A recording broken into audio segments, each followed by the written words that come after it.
Hello everybody, this is Digraj Singh Rajput. Welcome to Magnet Brains. इस वीडियो में हम क्या पढ़ने वाले हैं? इस वीडियो में हम पढ़ेंगे टेरेस्ट्रियल रेडिएशन के बारे में। टेरेस्ट्रियल रेडिएशन क्या होता है, पहला सवाल।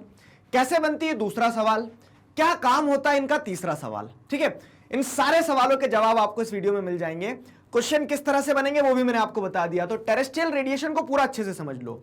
देखो, वैसे तो इसका ट्रेलर जो मैं आपको बहुत पहले दे चुका हूं, स्टार्टिंग से ही बताते आ रहा हूं क्या कि दो तरह की वेव्स होती हैं अर्थ के ऊपर। एक तो जो आ रही है सोलर इंसुलेशन, ठीक है, सोलर इंसुलेशन जो आ रही है शॉर्ट वेव जिसे कहते हैं, और दूसरी अर्थ गर्म होने के बाद जो रेडिएट करता है। तो अर्थ की टेरिटरी पे से जो सोलर इंसुलेशन रेडिएट हो रही है वापस, वही टेरेस्ट्रियल रेडिएशन हो गई। ठीक, सिंपल। तो टेरेस्ट्रियल रेडिएशन क्या होती है? वो लॉन्ग वेव्स होती है। ठीक है, वो लॉन्ग वेव्स होती है जो अर्थ ने हीट को एब्जॉर्ब करने के बाद में वापस रेडिएट करना चालू करता है अर्थ। ठीक, वो टेरेस्ट्रियल रेडिएशन होती है। How terrestrial radiations are formed? तो सिंपल सी चीज है, समझा देते हैं आपको, और उससे अगर जुड़ा हुआ कुछ इंटरनल कंसेप्ट रहेगा वो भी समझाऊंगा। ठीक, the insolation received by earth is in short waves form and heats up its surface। तो जो इंसुलेशन अर्थ रिसीव करता है, इधर भी ये डायग्राम, अर्थ जो इंसुलेशन को रिसीव करता है ना, वो शॉर्ट वेव्स होती है और उससे क्या होता है, अर्थ पूरा हीटअप हो जाता है। फाइन, बढ़िया। फिर क्या है, earth after being heated itself become a radiating body and it radiates energy to the atmosphere in long wave form. Simple सी चीज है, क्या होता है कि अर्थ ठंडा बैठा हुआ था, सन ने गर्म कर दिया। अब जब अर्थ गर्म हो गया तो उसके अंदर एनर्जी है, और एनर्जी क्या होती है? Energy can neither be created nor be destroyed. Science में कुछ कुछ ऐसा पढ़ के आए थे। तो अर्थ के पास जो एनर्जी, अर्थ उसको रेडिएट करना चालू करता है, वापस गर्म हो गया ना वो। तो अर्थ अपनी एनर्जी को जब रेडिएट करेगा ना, तो वो एनर्जी जो रेडिएट हो रही होगी वापस अर्थ से बाहर निकल के जा रही होगी, वो रहती है लॉन्ग वेव्स। ठीक है, उन्हें लॉन्ग वेव्स कहा जाता है। शॉर्ट वेव, लॉन्ग वेव, ऐसे ध्यान रख लो। वो लॉन्ग वेव होती है and this energy heats up the atmosphere from below. और वो लॉन्ग वेव्स जो अर्थ रेडिएट कर रहा है उन्हीं को हम टेरेस्ट्रियल रेडिएशंस कहते हैं। और टेरेस्ट्रियल रेडिएशन का इंपैक्ट क्या होता है पता है? कि ऐसे समझो, टेरेस्ट्रियल रेडिएशन का इंपैक्ट ये होता है कि जब अर्थ इन्हें वापस रेडिएट करेगा, इन रेस को, इन वेव्स को, लॉन्ग वेव्स को, तो उससे जो एटमॉस्फेयर है ना, वो एटमॉस्फेयर नीचे से गर्म होना चालू होता है। ऊपर से तो सूरज गर्म कर ही रहा था, जैसे सोलर इंसुलेशन आती है तो H2O जो है, CO2 जो है, ये एब्जॉर्ब कर लेते हैं, इतना पढ़ा था हमने।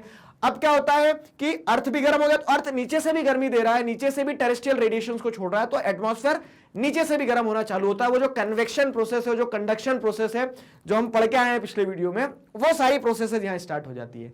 आया ना समझ में? टेरेस्ट्रियल रेडिएशन का क्या काम रहता है?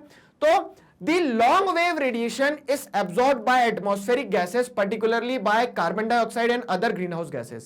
अब मैंने आपको स्टार्टिंग में भी बताया था, एटमॉस्फेयर है, एटमॉस्फेयर में लुटेरे हैं बहुत सारे। कौन है वो लुटेरे? तो वो लुटेरे हो गए कौन? वाटर वेपर्स हो गए। वो लुटेरे हो गए कौन?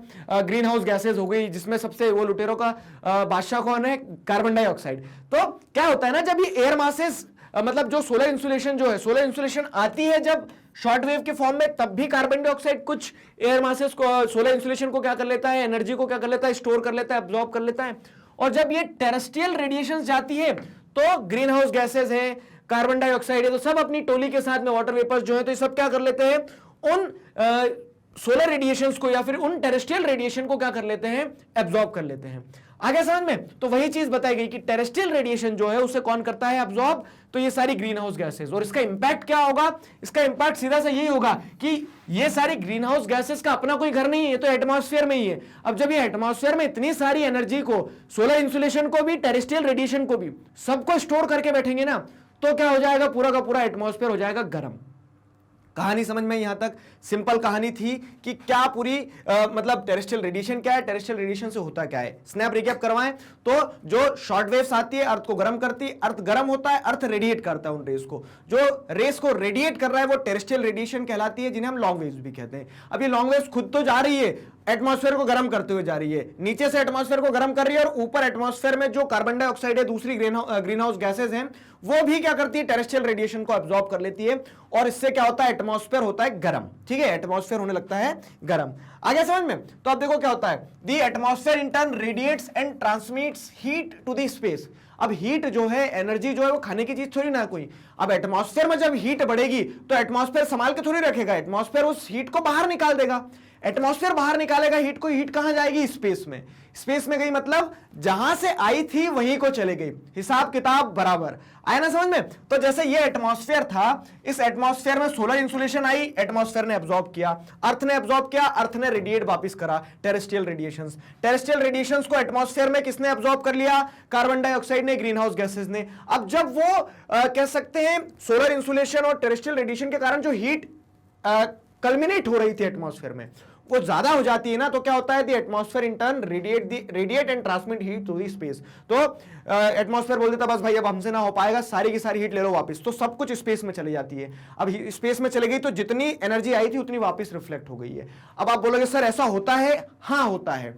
फैक्ट के साथ में आपको बताएंगे जो बजट है पूरा, मतलब 100% हीट आई है ना, तो 100% हीट वापस भी जाएगी, वो हम नेक्स्ट वीडियो में देखने वाले हीट बजट में, ठीक है? तो उसमें हम क्या करेंगे, नंबर के साथ में, यूनिट्स के साथ में, कि 100 यूनिट अगर हीट आई है, सोलर इंसुलेशन आई है, तो 100 यूनिट वापस भी जाती है। ठीक, अभी मैंने आपको सिर्फ कहानी सुनाई है, तो वो हम फैक्ट के साथ में आगे देखेंगे। तो the amount of heat received from the sun is returned to the space, thereby maintaining constant temperature at the earth's surface and in the atmosphere। तो ये लेना देना चलता रहता है, आदान प्रदान चलता रहता है। तो उससे हो क्या रहा है? देखो आप बोलोगे फायदा क्या सर, जितनी हीट आई थी उतनी चले गई, लेकिन आना और जाना में क्या हो रहा है? उस आने और जाने में एटमॉस्फेयर में एक तरह से लिवेबल क्लाइमेट बना रहता है, लिवेबल टेम्परेचर बना रहता है, क्लाइमेटिक कंडीशंस ऐसी रहती है कि हाँ ह्यूमन बींग्स रह लेंगे। अगर हीट सिर्फ आती ही आती रहती तो क्या बन गया होता? यहाँ आग बबूला बन गया होता। और अगर हीट आती ही नहीं तो क्या बन जाता? आइस एज बन जाता। ठीक है, तो उस केस में क्या है कि ये आदान प्रदान जो हो रहा है वो जीरो हो जाता है, 100 प्लस 100 माइनस। लेकिन उससे होता क्या अल्टीमेटली कि अर्थ का सरफेस जो होता है, अर्थ का एटमॉस्फेयर जो होता है वो लिवेबल बन जाता है। हीट बजट जो है ये आना मतलब सोलर इंसुलेशन का आना और जाना जो है, फैक्ट्स के साथ में 100 यूनिट अगर आ रही है एनर्जी तो कैसे कितनी जा रही है वापस, ये सारा सब कुछ हम कहां पढ़ेंगे? नेक्स्ट वीडियो में। देखो अप्रोच आपको सीधी सी क्लियर हो गई ना, one topic one video lecture. तो अब जो हीट बजट है आपका वो नेक्स्ट टॉपिक है, उसे हम क्या करने वाले हैं बहुत अच्छी तरह से, ठीक सारी चीजें समझाऊंगा, जो नेट हीट बजट है वो भी समझाऊंगा। तो सारा सब कुछ हम नेक्स्ट वीडियो में पढ़ने वाले हैं। आई होप चीजें यहां तक क्लियर है, सारी चीजें समझ में आई है। मैग्नेट ब्रेन्स पर इसी तरह से क्लास 4th से क्लास 12th तक सभी सब्जेक्ट्स, चैप्टर्स, टॉपिक, सब टॉपिक, सब कुछ सिस्टमैटिक वे में वीडियो लेक्चर्स के फॉर्मेट में अवेलेबल हैं, जिन्हें आप बहुत आसानी से देख सकते हैं, पढ़ सकते हैं, घर बैठे अपना सिलेबस कंप्लीट कर सकते हैं। अपने जूनियर्स और सीनियर्स को जरूर बताइए मैग्नेट ब्रेन्स के बारे में। मिलते हैं नेक्स्ट वीडियो में। Till then stay connected, keep learning. Thank you very much.